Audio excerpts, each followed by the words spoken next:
I'm Marzulli, the director and producer of this film, UFO Disclosure, The Coming Great Deception, and the Luciferian Endgame. I shot the footage in 2016 and we edited it and released the film in 2017.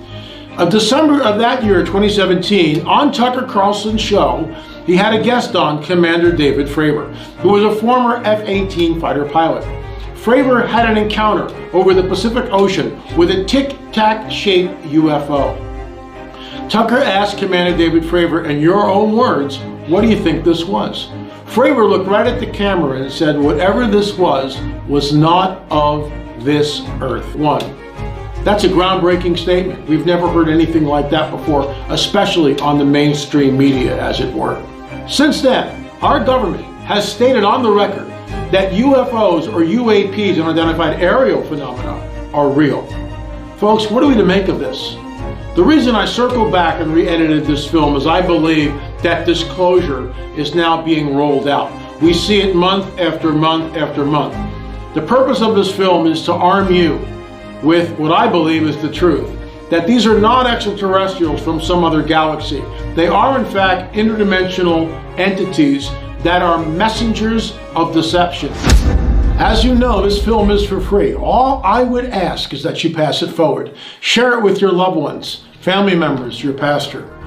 We are told, we are warned, in ancient prophetic texts, that men would faint from fear from what is coming upon the earth, that the dragon would come with all signs and lying wonders, that even the elect would be deceived if that were possible. What are we to make of those statements? They are dire warnings from thousands of years ago. I truly believe we are in a window of time that is unprecedented, unlike any other time in history. We are being told by our government that the UFO or UAP, unidentified aerial phenomenon, is actually real. That we have in our possession off-world vehicles. In my opinion, when they really show up, when there's full disclosure, everything will change. However, these are not extraterrestrials from some faraway galaxy. They are, in my opinion, interdimensional entities that have a nefarious agenda. They are messengers of deception and masters of deceit. They lie and do so habitually. And I would ask you, who is the father of lies? In this film, you will see what I believe is incontrovertible evidence that the phenomenon is not only real, but it has a very dark side, a very nefarious agenda, which is why we call it The Coming Great Deception and the Luciferian Endgame.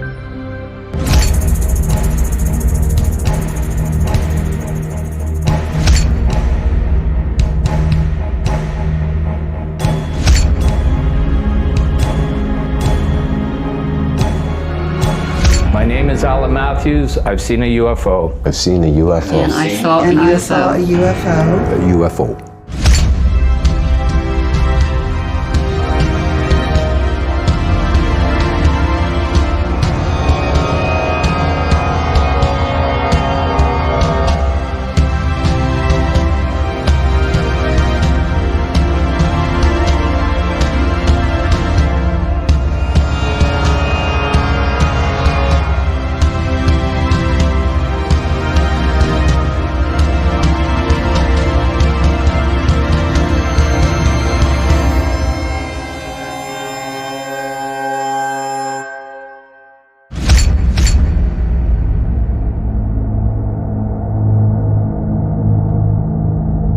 And so we all went up to the window and we could see this giant UFO.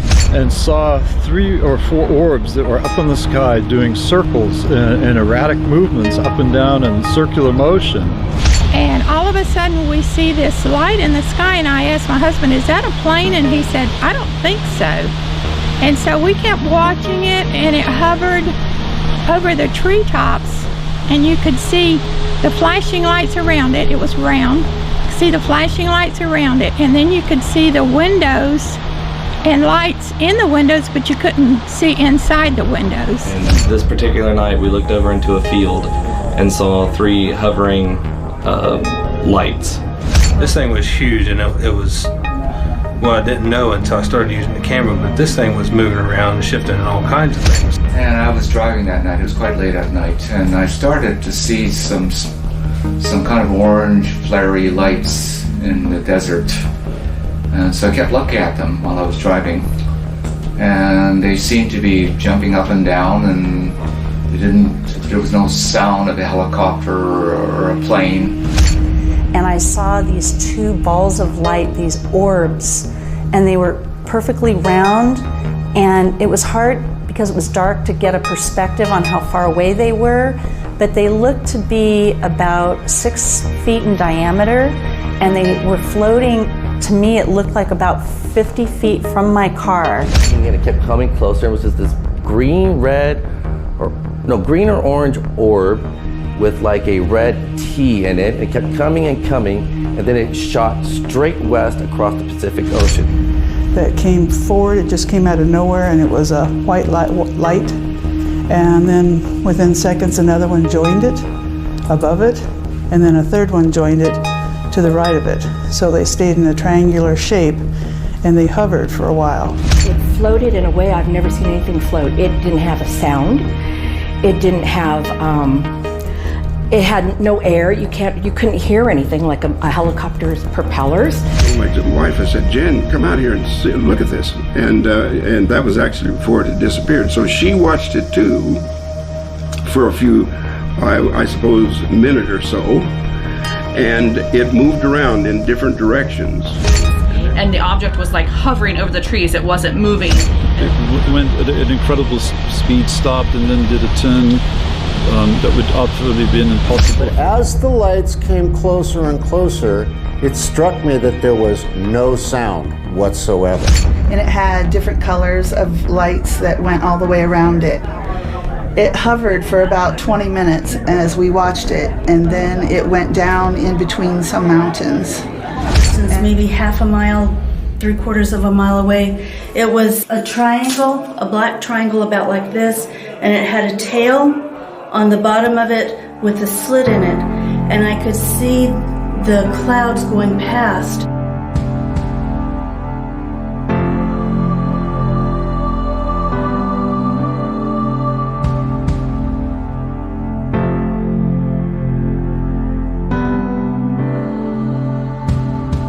Al, you've had multiple experiences, and some of these experiences were very troubling to you. I want to go back to really the beginning of your life, when you had your first encounter, and what was that like? What were you thinking when you saw this thing?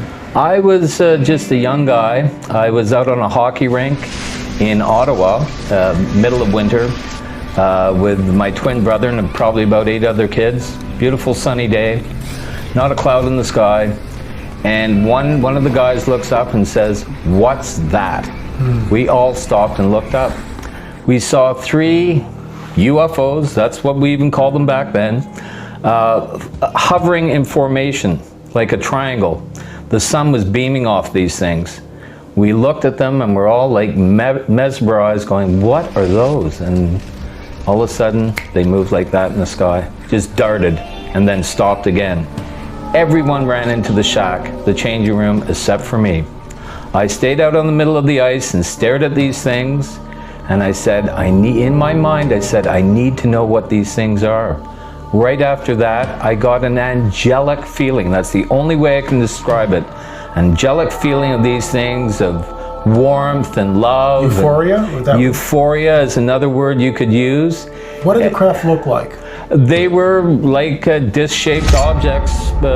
They were all exactly the same size, color? No sound, silver with dull silver, bright silver? Bright silver with the sun just beaming off these things, and no sound. It was very spooky. Never seen anything like that. How close were they to you? I would say a mile away, because this pollution plant where they were hovering over was a mile away from the rink. Okay, and they were right over that? Hovering right over, maybe 100 feet up. Okay, yeah. Wow. Pretty crazy. Now, this was the first of many experiences that would follow that. That's correct. And I want to sort of cut to the chase here. There was one incident and it had to do with this woman who basically changed her appearance right in front of you. Tell us about that. That was mind-blowing. That was in 2008, September. I'll always remember that. I was working for Williams Moving and Storage for their overseas division. We had a container coming in from Kuwait. The lady's name was Diane Kelly. I met her with one of my employees. I brought him along to give a hand. He had heard all my stories. And he didn't diss me. He said, you know, I've heard strange stuff like this. My parents know about it. He didn't make fun of me or anything like that. And anyway, we met this woman. She showed up in her car. I said, hi, I'm Al. This is so-and-so. We're here to unload your container. Welcome to Canada. Shook her hand. And I noticed she was a very pretty lady, well-dressed. She was wearing the weirdest glasses I've ever seen in my life. They were just like off the charts. I'm like, how so? What do they look like? They were black and wrapped around. Okay. So it would cover the side of her eyes so no sun would get in. Okay. So I sort of figured, oh, maybe she has an eye problem or something. Sure. But anyway, we moved on from there. The conversation went this way. I said, for some reason, it was September, the rainy season's coming in Vancouver, and I was just making simple conversation. I said, why are you moving from Kuwait? It's so nice over there now, the war's over, and you know, you're coming back here. And she goes, she changed totally. She goes, there's gonna be another war. And for some reason I said, well, don't you believe in a higher power? I don't know why I said that, but that's what I said. And she looked at me and she goes, what do you mean, Al? UFOs? And I'm like, what? So out of the blue, she just said that. And I said, what? And she still has the dark glasses. Yes, that's right. I look at my other guy that's working for me, and he just sort of shrugs his shoulders. He heard her. And I go, what do you mean by that? And she goes, we were supposed to meet. I know that you know. And I go, know what? She goes, I know you've been taken by them many times, and so have I. So let me get this straight. You've never met this woman before? Not at all. Not at all. She has no idea who you are. Exactly. I mean, she has no idea of not only does she not know who you are, but she has no access to figure out who you are. Oh, totally. Like nothing. So she's saying something which completely startles you. Is that a fair? My jaw dropped. Okay. I'm thinking, is she reading my mind? So, but she looked human. Totally human. Totally human, okay. Totally human. At this point. Except for those weird glasses, okay. But then and again... And you dismissed that with the eye thing. That's right. I'm thinking something else, right? But once she did that, I'm thinking, oh my God, here we go again. It's fast forward 2008 now when this happened, and my encounters back east that got very, very disturbing were in 1993 and 94. I got out of Ottawa, drove out from there in 2 days to Vancouver to get away from this stuff, and this is how many years later? So you were trying to flee the experiences.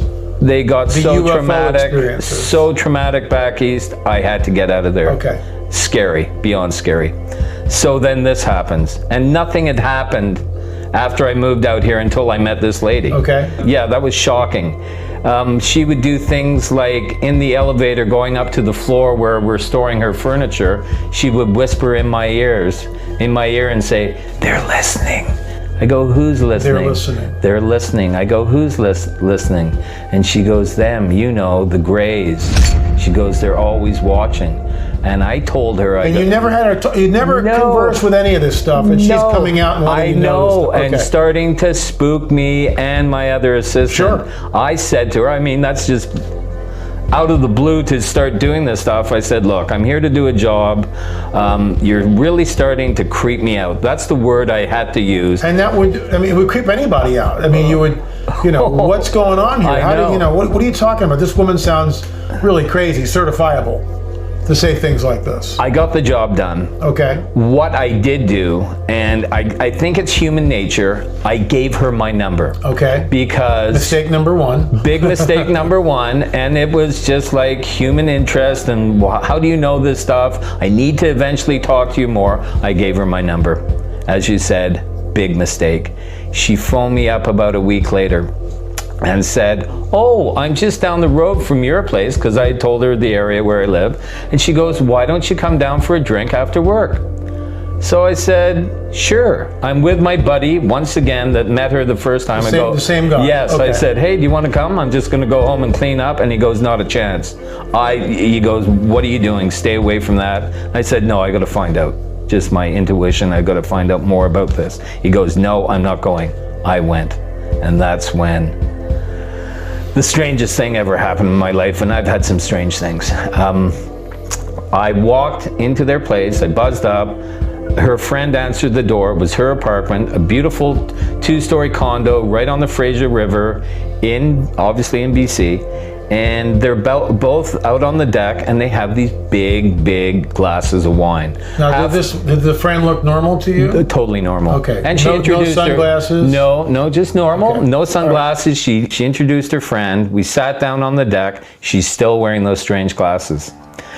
Their glasses of wine are right in front of me on a table, and out of the corner of my eye, I noticed this massive black fly in her wine glass. And it's almost like it was stuck to the glass. It didn't make sense. It wasn't moving, and I pointed it to her. I said, "Oh, look, there's a big fly in your wine glass. I'll grab some Kleenex and get it for you." She smiled at me and she goes, "No, I'll get it."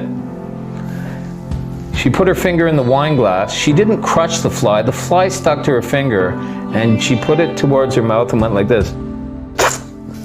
And I just looked at her and I go, "Holy smokes." So that's the starting of how strange this got, and it only got stranger. From there, she took off her glasses. She got on top of me while I was sitting in my chair, and she started lifting up my shirt. And I said, "What are you doing?" And she goes, "Oh, how old are you? You're well preserved." Let me stop you there. So she gets up from the table, she comes up over to you, and you allow her. Now, is that like a normal reaction for you? Would you have? No, because you have a girlfriend at this time. That's right. So this is kind of weird that you were allowing her to do this. At first, I was once again shocked. After the fly thing, she sits on me, and I realized she'd been drinking, and so this is not typical behavior for you. No, not at all. Okay, so this is something normally you wouldn't allow this. No, okay. I figured it's because she'd been drinking, but it got a little carried away when she started asking me how old I was. And the glasses were off, as I said. She went to kiss me, and I pushed her away, and her eyes shape-shifted.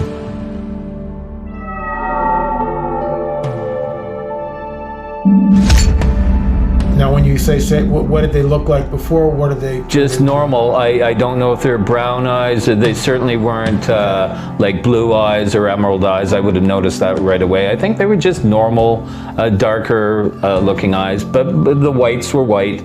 When I pushed her back, when she went to kiss me, I pushed her back. Her eyes shape-shifted. The whites went to a golden color with black streaks, and her pupils shrunk. I upset her, and that's what happened. When I pushed her back, her eyes shape-shifted, and I pushed her off me. That was my reaction. And I said, "What the heck was that?" And she gave me the most evil laugh you've ever heard. And I got the heck out of there.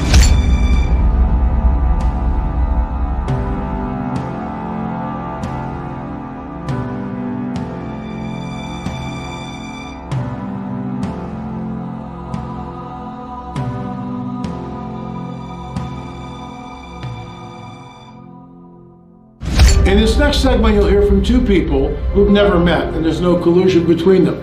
Yet there are similarities in their stories. What I mean by this, both of them have something, what I call UFO brain fog. We'll talk more about it after you hear their testimony.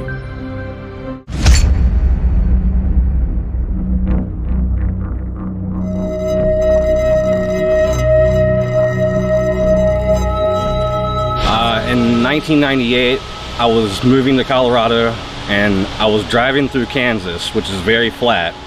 It's a plain. My brother's girlfriend was in the passenger seat. My brother was asleep in the back seat.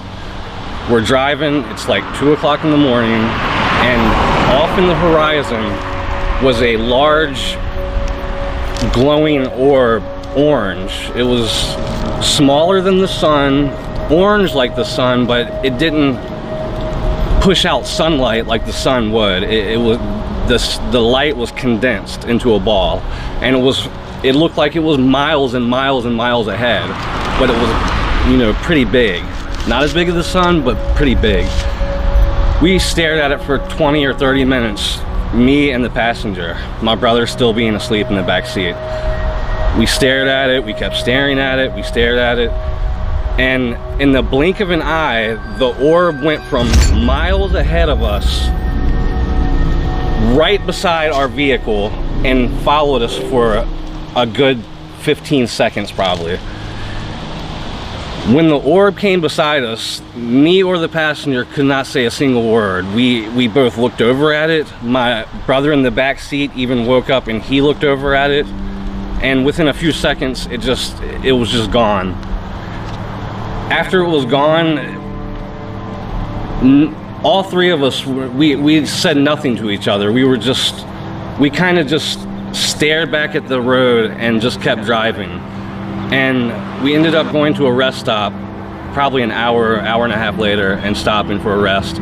And that's when the conversation got brought up again, like, what did we see? But after it vanished from our eyes, like from the side of the car, we didn't say anything. We weren't even really in awe.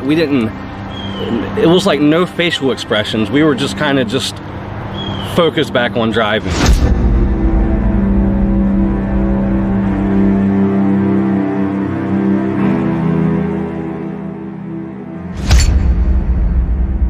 I was a freshman in high school. Me and my sister was in a chapter called Future Homemakers of America, which was a chapter for all girls. We was at a Halloween party at our high school, and we had some girls with us that were in a foster home that was not able to attend unless they had a way to and from the party.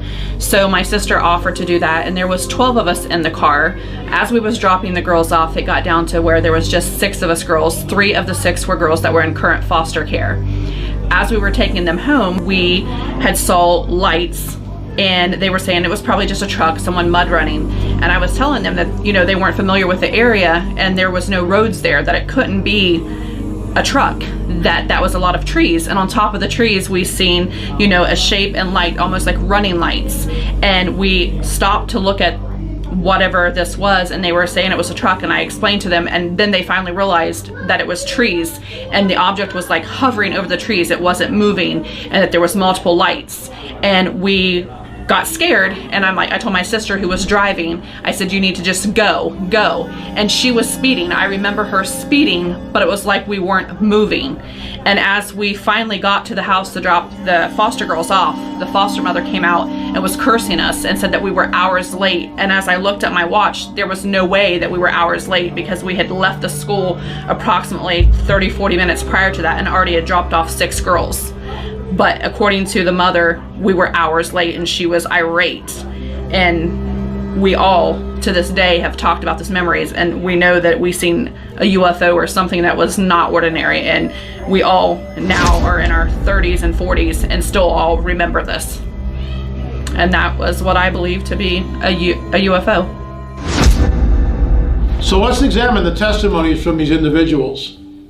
3 people driving in a car in Kansas in the middle of a night, experiencing something which is absolutely phenomenal. This large orange orb comes next to the car and paces it for 15 seconds. Then the orb leaves. And these folks sit there and concentrate on driving. That's not a normal reaction. There's no way. Can you imagine if it happened to you?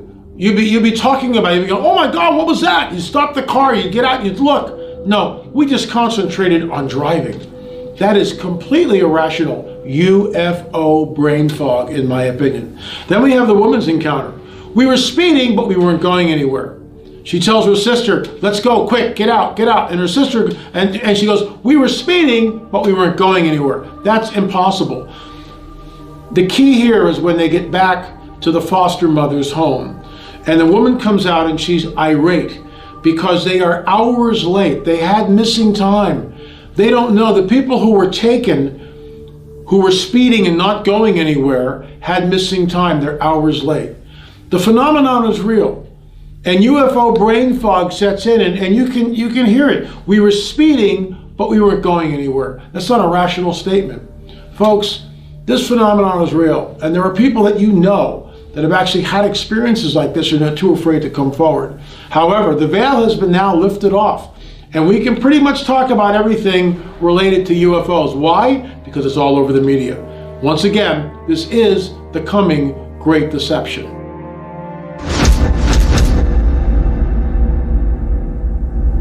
You had an experience while you were flying. Tell me about that. I did. I was flying from Lima, Peru to Mexico City. Okay. And the captain hit my left arm and said, "What do we have here, Dennis?" And I looked up and I saw a very bright light about 40 degrees off our left of our nose, about 10 degrees above the horizon. And very quickly we could discern that it was coming towards us, directly towards us. And this one light turned into two lights, as an automobile does as it comes closer to you. And very quickly it turned into beams of light. And there was a beam that was pointed forward relative to our direction. As it stopped beside us, as it came in directly towards us at a very fast speed. Very high. Between the lights, there were a row of windows, maybe 18, 20 windows that were rectangular. They weren't round, but the perception we got was that it was very close. So it was pacing with you? It was formation flying, yeah. Okay. And for quite a while. And how long did the craft pace we figured about 7 minutes. 7 minutes. And then how did it leave the scene? The beams of light angled down about 30 degrees and increased in intensity, and the thing just shot away. When you say up shot and away. away, It just rapidly disappeared. But say 50 miles in 5 seconds while you're looking at 36,000 miles an hour. It's impossible. We don't have anything like that today. Oh no, it was, it defied the centrifugal force. Did you write a report? Yes. We filled out a form from Project Blue Book. Okay. The Smithsonian Institute wrote me, and I think I've got a report in there as well. Obviously, it's something that is real, and it happens, and we should communicate it.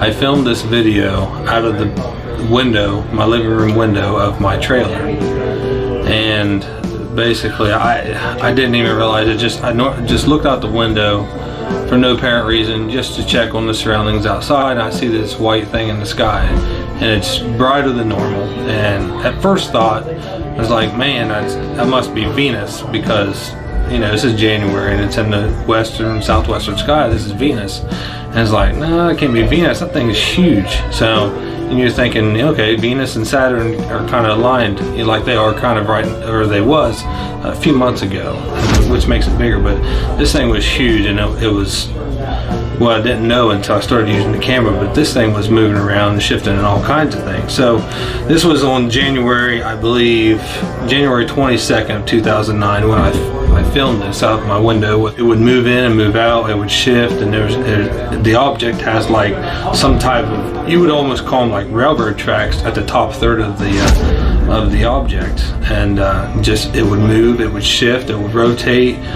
Then towards the end of the video, it almost looked three-dimensional, and then it almost looked like it was collar bursting and burning with fire. Then it would go back to its normal shape.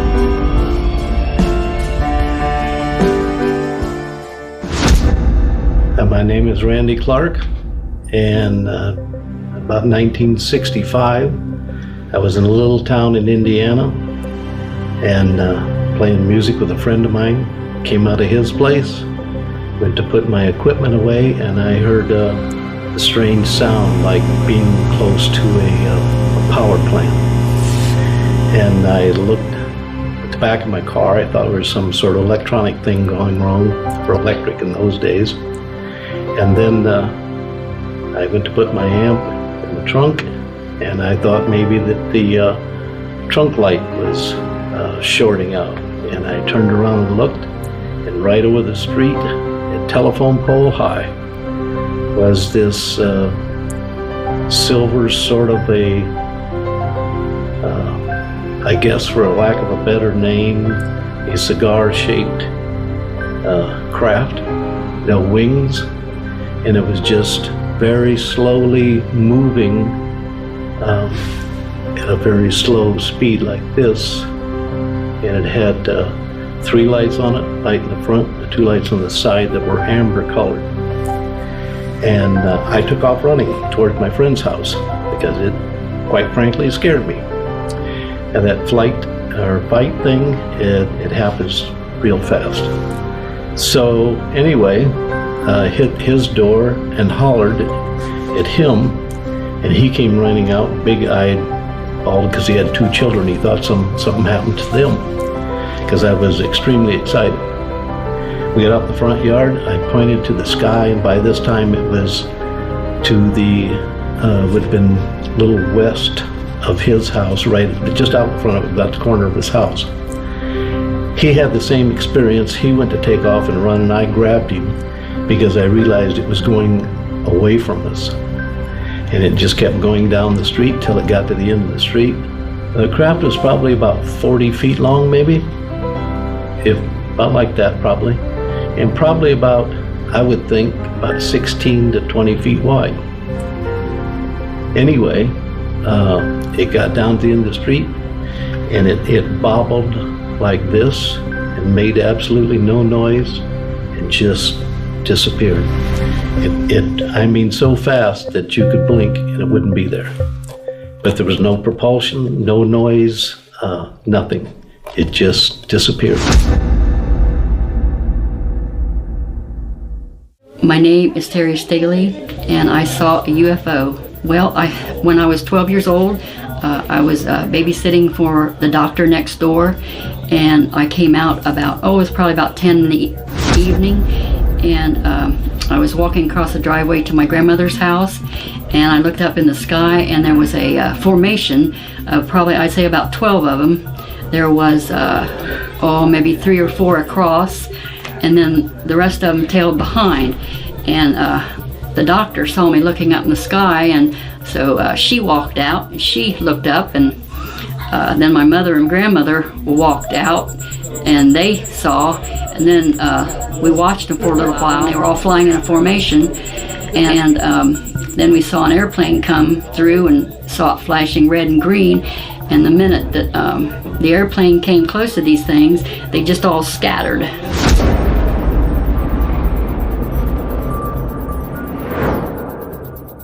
My name is Dr. Roger. I'm relating an activity that happened to me back in July of 2014 while I was living up in Silver Spring, Maryland. And what happened to me as I was driving home into our driveway, which is kind of a secluded property with no lights or no anything around it, is that I was driving down the driveway and going into the garage and noticed something out the corner of my eye up above the neighbor's property, which is next to us. And I stopped the car, got out of it, and started to take a look at what was going on, and saw 3 or 4 orbs that were up in the sky doing circles in erratic movements up and down in circular motion.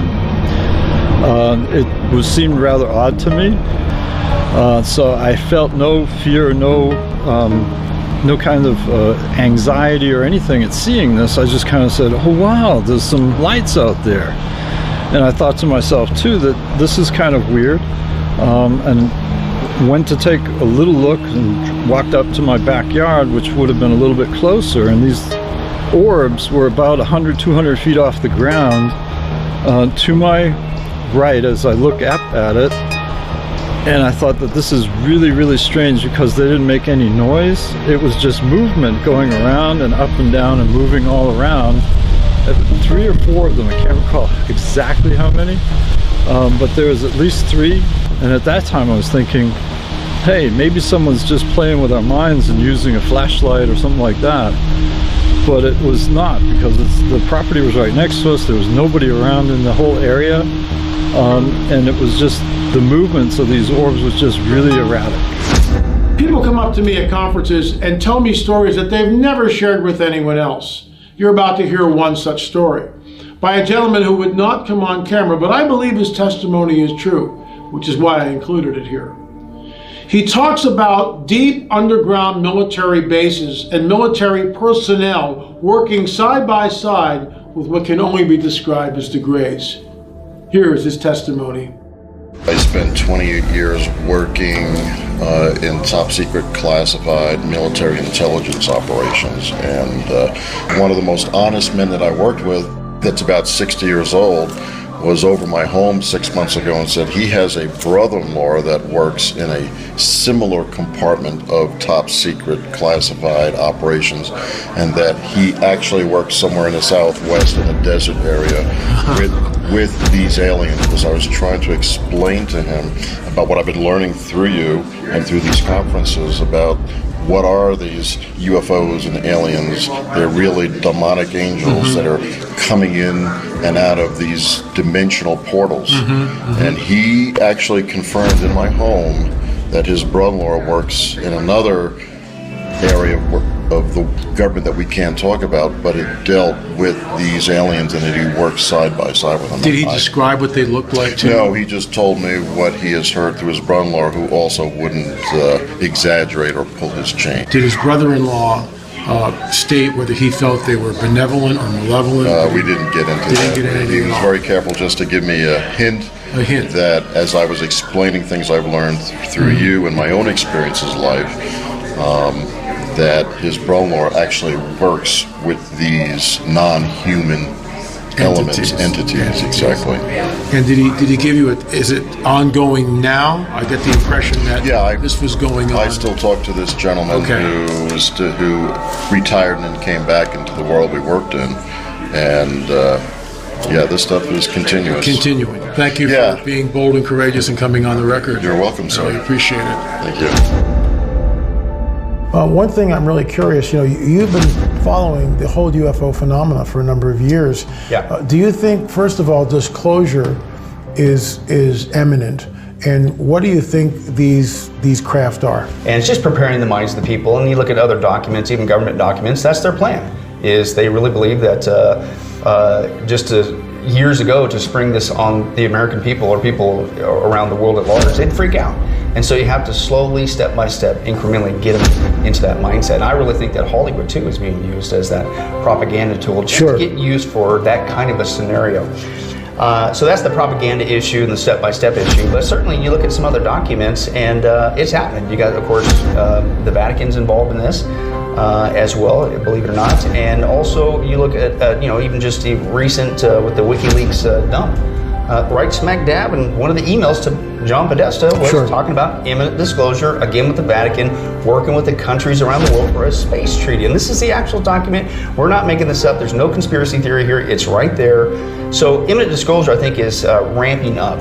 I hold to the thing that if in fact UFOs, aliens, that whole scenario is in fact going to be used as an excuse to explain away the rapture of the church, then wow. We don't know the day nor the hour, but if you see the events of imminent disclosure ramping up, how much closer is that event that the church needs to be aware of? But as far as their identity, it is something that I've had a passion for, actually, even before I got saved. I've been saved 23 years at the time of this recording. But before I got saved, unfortunately, I come from a non-Christian background. I got involved into the occult and New Age, and wonder who shows up when you get involved in that stuff. It's unfortunately aliens, demons, UFOs, that whole 9 yards. And of course, the New Age instructed to channel and do that stuff and become a medium, which God forbids in the scripture, obviously, because it's demonic. I didn't know. You couldn't have convinced me at the time. And of course, being coached at these things, you invite them to come inside you to speak through you. Now, they wouldn't, say that, hey, we're a demon or we're some horrible, force. We're here to possess you and take you over your vocal cords. Of course not. The New Age term to seduce people is these are our space brothers. Because there was remote viewers who were working for the government years ago who were supposed to be remote viewing like Russian spy secrets, and they, much to their surprise, ended up remote viewing some alien entities. And so that's why I think it's relevant that I mention that in my life I'd been developing my psychic ability, and I was working on doing a movie about the life of Jim Morrison from The Doors, and I, much to my surprise, ended up getting some spirit communication from Jim Morrison's spirit, I believe. And why that's relevant is that while I was exploring psychic ability in other dimensions of reality with spirits and ghosts, or call you whatever you want to call it, I stumbled upon that I could also have communication with other type of what I think is an alien energy or alien beings in a similar dimensional situation as you would with psychic ability. They're from the star system Pleiades, or they're orbiting planet Earth. You had brought it before, and I remember coming across this in the New Age days. The Ashtar Command was sure the Ashtar Command, right? And that they're here to help us in the time of calamity. Well, we know a time of calamity is coming. The Bible calls it the 7-year tribulation, but they spin it. And they spin it and thinking that that's why they're here. They're our saviors. Jesus has got it all wrong. And oh, by the way, when you're left behind and you're in those events, it's okay. Just hang on. It's Mother Earth cleansing herself. And tell me about your encounter. What did you see? Well, this was before I got saved. Okay. And so, not so surprisingly, I had this encounter because I'm involved in the occult and New Age. I'm over there, and I'm there with my girlfriend at the time. That night, the only thing I remember was just like I hear the bang, big, loud thunder clap. And after this whole experience was over, I remember it's like, wait a second, there's nothing on the ground. I thought it was raining. I was like, well, what's going on? So the next thing I know, I woke up from a dead sleep in absolute stark terror. And we're laying side by side there in the bed, and she's in front of me, and my chest is up against her back. And she said what woke her up was my chest pounding so hard. Your heart. She's dead asleep, but I was pounding so hard, such a physical response that. Why were you afraid? Where was the fear coming from? Well, what's the source of the fear? Well, the source of the fear was, man, there's something in this room. And I knew something was in this room. Now you're wide awake at this point. Yes. Okay. And frankly, I didn't want to open my eyes because I knew when I opened my eyes, I'm going to see something horrible. You could just sense it. And just the sensing of the fear was enough. But I went ahead and my heart's boom, boom. And now she's awake at this point, but she's still laying there too. And I'm literally, I don't know if it was paralysis or just could have very well just been, I am immobilized in fear. I didn't want to move because if you move, then they're gonna, what's gonna happen? Maybe I can just sleep it out, but no. But I opened my eyes, and her shoulders right here. I opened my eyes, and I saw two beady eyes staring at me. I don't remember, they were like glowing. I don't remember what color, red or green or whatever. But it was just like, oh no. And then man, my heart's really going out. In 2016, I sat down with author lecturer Paul McGuire, who believed, as I did even back then, that we were on the cusp of UFO disclosure. In December of 2017, that happened with Commander David Fravor on Tucker Carlson's show. Since then, there's been a steady stream of people in all forms of media talking about the validity of the UFO phenomena. Here is my interview with Paul McGuire. I absolutely think that there's going to be disclosure in one form or another. I'm not certain about what that will be. Number one is, I think we're right on the verge. When I say on the verge, it could happen this year or next year, where the scientific community is going to make an announcement that will reverberate throughout the whole world, where they will essentially say that we now have genetic evidence that planet Earth was seeded by some kind of extraterrestrial race X amount of years ago. I'm absolutely convinced of that.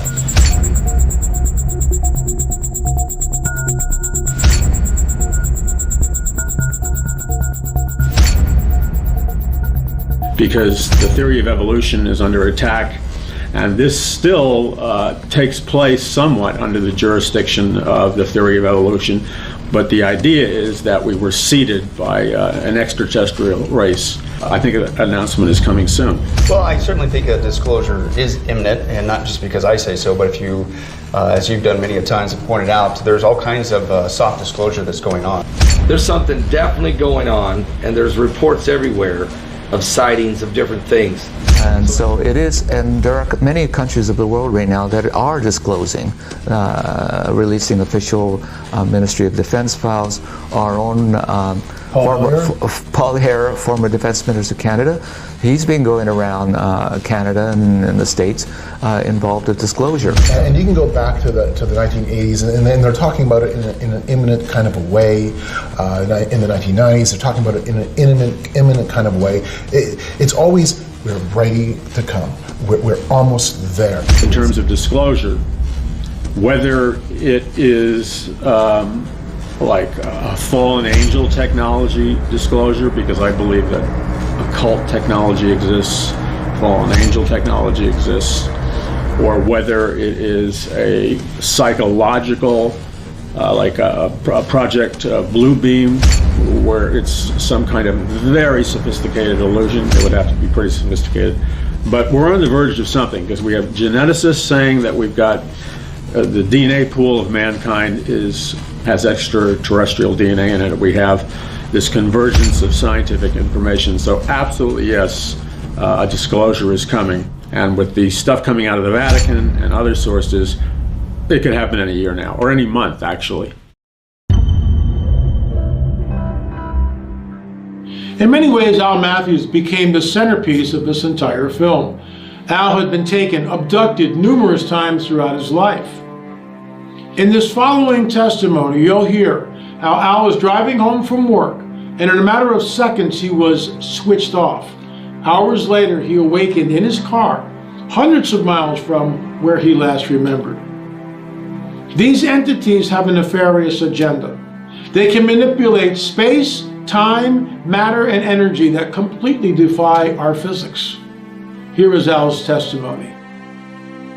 Al, you had another encounter which you talked to me about last night, which was very alarming, very disturbing, where the entire car was taken. And I've heard stories like this from other people who have been abducted. Not only were they taken, but the entire car was taken. That's Tell right. us about that. Yeah, and I've heard stories like that too, and I would be the last person that ever thought that would happen to me. I was driving home, the middle of summer, another beautiful, beautiful day, no clouds in the sky. I take the same exit every time. It's up in Quebec, north of Ottawa. It's called the Tenaga exit. My cottage is 5 minutes from there. Okay, I'm approaching the exit, and I drive past it with no discernment, and I feel myself, the only way I can put it is being shut off. I can feel myself slowly being shut off. Now, you've had this experience before. Yes. So you know what's about to happen. I know what's about to happen. And you're terrified, or you're happy? There's no reaction to me. Even missing my exit, it was nothing. That was nothing. It's just, I missed the exit, no discernment, and just being slowly shut off. And it's happened so many times, it takes 3 to 4 seconds to shut you off. That's how many times it's happened. Wow, and then what happens? Then what happens is, I don't know. It was hours and hours later. This was around 6 p.m. in the evening, in the summer. It doesn't get dark out till about 9:30. And the next thing I know, I'm in my car, lowered in the brightest beam of light you've ever seen in your life, the brightest, whitest light, in my car, vibrating, just vibrating like this in this light as the car is floating down to the ground. All I see is black around me outside the light. The car, it sounds crazy, the car started itself, and I'm watching it steer on these winding roads in the dark. And I'm just looking at it. It was probably maybe 10 seconds. I had a calmness come over me from being vibrating to put my hands up and start steering the car. I'm steering and I'm looking, where am I? It's pitch black out. I looked at my watch. It was 10:15. That's 4 hours of missing time. The first sign I saw was Maniwaki, 10 kilometers. That's 120K from my cottage. So you were completely in another area. Gone.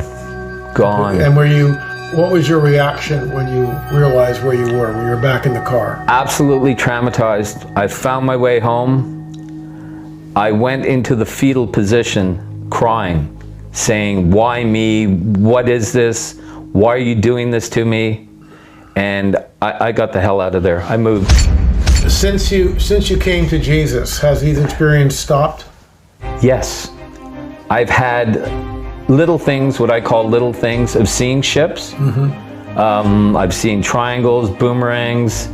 I've talked and counseled other abductees from my experiences, and I've noticed even one gentleman, I won't mention his name, very well spoken in the banking industry. Our encounters are almost identical. And now he's turned his life around. He thought they were aliens. So he's come to Jesus also. He has. He reads the Bible all the time. He's because a changed he realized person. This is supernatural. It's totally. What would you say to pastors who don't want to tell their congregation about this, and yet there are people in their congregation who have seen lights in the sky, who have had encounters? Maybe they've been taken like you were. What do you say to those pastors? What would I say to them? It's time to wake up. Do the right thing. Do the right thing. This stuff is all around the world now. It's in the Bible. The warnings are in the Bible. Do not ignore them. Do the right thing. People need to know. They need to know. They need to know. Yeah. What would be your closing thoughts? What would you tell someone who's been immersed in this, who's been taken several times, let's say, and believes that these entities are good, benevolent? What would you say to them? They need to do their homework, because they're not. They're deceivers. They're compulsive liars. They're evil. There's good angels, and now I obviously know there's bad angels, and I've been helped by the good ones, and I'm not the only one. There's many people. People need to do their homework and research this stuff and realize the deception that's going on with this is off the charts. Thanks for coming on the record. My pleasure. Really appreciate it. Thank you. God bless you. Great. God bless you too. Richard Shaw and I made 10 films in the Watcher series. Rick was the director and producer of the series. It'll be 2 years this coming August since Rick passed, very unexpectedly. In all of those films, we featured Dr. Roger Lear. Dr. Lear was a podiatrist. He was also one of the first people ever to extract what we believe is an alien implant, and we show that in one of the films. The following clip that you're about to see was taken in Dr. Roger Lear's office, and Dr. Roger is talking about his encounter with a UFO in Turkey. In my opinion, this is the best UFO footage ever taken. But it's such phenomenal footage. It's not been labeled by me, but it's been labeled by not only video analysts but researchers in the field as being the best. I agree. Photography of a UFO and its occupants. I agree. I concur. And don't you think also that as a matter of habit or whatever it may be, that when people see things and it looks too good, they say it can't be real. Sure. Cognitive dissonance kicks in. Right. I can't be looking at what I think I'm looking at. No.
In 2016, I went to Vancouver, Canada, and interviewed many of the people that made their way into this film.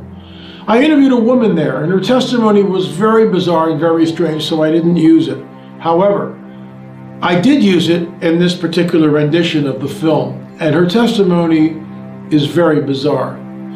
What you're about to hear is unaltered, unedited in any way, shape, or form. Remember, this is 2016. And she's saying something on the record, which to me at the time sounded absolutely bizarre. But now, 5 years later, in 2021, when I heard it, the hair stood up on the back of my neck. How did she know? Is it possible that when you open yourself up to these entities, they will tell you what their agenda is? All this to say that UFOs are real, burgeoning, and not going away. This is the coming great deception. The powers that be on planet Earth are going to create some kind of situation, either a plague or something, where there will be mandatory vaccines, and in that vaccine, it will genetically alter the violence out of the human race. And some people think that's bad because it could also be used to control us or dumb us down. But some powers that be think they're saving the world because there's too much violence in the world. That's another story. So then I end up, I'm going in, I end up just after that, I'm traveling, videotaping some stuff, and I'm in a tent, and I wake up, and I'm in a tent in the middle of the night, and I hear this sound all around me, and it's like a high-pitched sound frequency. And I get out of the tent, and it's all around me, and I see this thing, and it's like lights going around and around, this massive light thing, and it's like little tiny square windows, and they're going around like this, like, and they're lit up like this massive, huge thing. And I'm looking at this thing, it's this high-pitched sound frequency all around me, and I'm like, this is like some kind of alien spaceship or something. And then I don't remember anything after that.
There is a book, unlike any other book on this planet.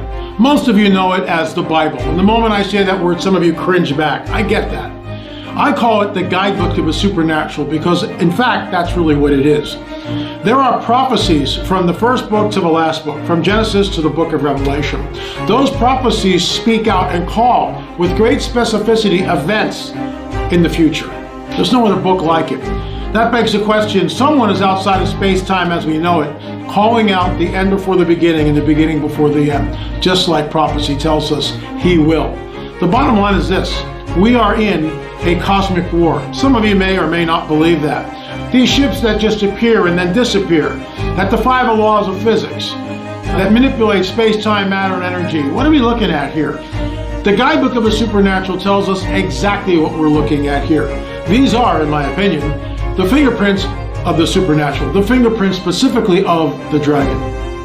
He's coming back for a last stand. This is why I call it the coming great deception of a Luciferian endgame. So you say, okay, LA, well, I've been abducted, I've been taken, how do I stop it? You just ask. You ask and you receive. You believe on the one who was sent here. His name is Jesus. You ask him into your heart. It's very simple. There's no magic formula. You just ask him. And then you pray and you say, you know, Father, I've done stuff in my life that I'm not proud for. Please come in and change it. If you're being taken, go to him, cry out to him and say, Father, please stop this. I don't want this in my life. In the name of Jesus, please stop it. Invite him in. It happened to me over 40 years ago, and my life has never been the same, and more than likely never will be again. And I thank God for that. Again, it's not religion, it's a relationship with the Son of God and the Father through the power of the Spirit of the living God, the Holy Spirit, the Holy Ghost. It's available to you. All you have to do is ask. If this resonates with you in any way, shoot me an email, la@lamarzulli.net. Give me your phone number. I'll call you up and pray with you over the phone. But you don't need me to do that. You can invite him right here, right now. He has the power to stop all this stuff because he is the king. And the king is going to return. And many of us believe that return is soon. Thanks for watching. Remember, pass it forward.